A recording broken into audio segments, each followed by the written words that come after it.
TP माझावर बुलेटिनच्या सुरुवातीला बातमी येते नीट परीक्षेसंदर्भात। देशामध्ये वैद्यकीय शिक्षणाच्या प्रवेशासाठी नीट परीक्षा घेतली जाते। मात्र 2024 आणि यंदाच्या वर्षी या नीट परीक्षेचे पेपर फुटले। त्यामुळे नीटची परीक्षा घेणाऱ्या नॅशनल टेस्टिंग एजन्सीतल्या गैरप्रकाराचं बिंग समोर आलं फुटलं। या प्रकरणामुळे केंद्र सरकारच्या कारभारावर विरोधकांनी प्रचंड टीका केली आहे। या पेपरफुटीमुळे विद्यार्थ्यांचंही प्रचंड नुकसान झालं। काही विद्यार्थ्यांना तर हा पेपरफुटीचा धक्का सहन न झाल्यानं त्यांनी टोकाचं पाऊलही उचललंय।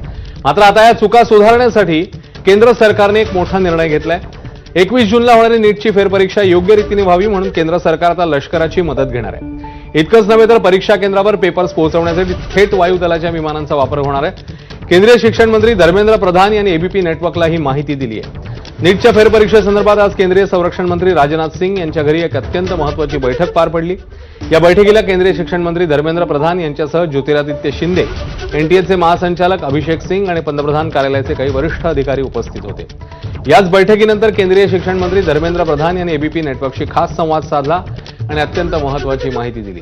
मात्र केवळ एक परीक्षा घेण्यासाठी लष्कराची मदत घेतली जात असल्यानं विरोधकांनी केंद्रावर निशाणा साधला।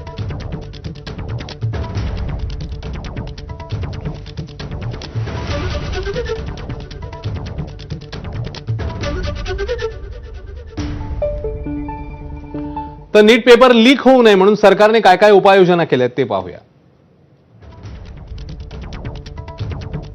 प्रश्नपत्रिकेच्या सुरक्षेसाठी भारतीय सैन्याची मदत आता घेतली जाणार आहे।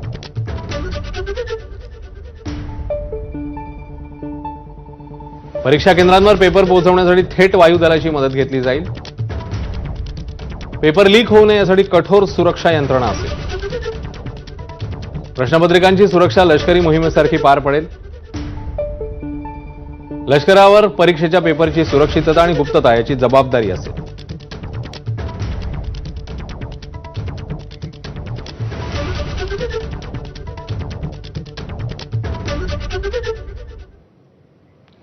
तर अत्यंत महत्त्वाचा निर्णय झालेला आहे। या अनुषंगाने केंद्रीय शिक्षण मंत्री धर्मेंद्र प्रधान यांनी एबीपी नेटवर्कशी संवाद साधला आणि महत्त्वाची माहिती दिली। आपण बघूया केंद्रीय शिक्षण मंत्री धर्मेंद्र प्रधान नेमकं काय म्हणाले।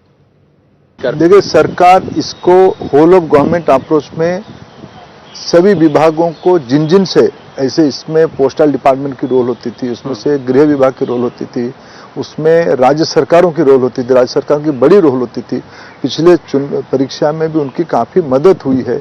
हम फिर एक बार होल ऑफ गवर्नमेंट अप्रोच को इकट्ठा करके हम लोग सब ताकत लगा के उसको निर्भुल परीक्षा करें, निर्दोष परीक्षा कर उसी काम पे लगे हैं।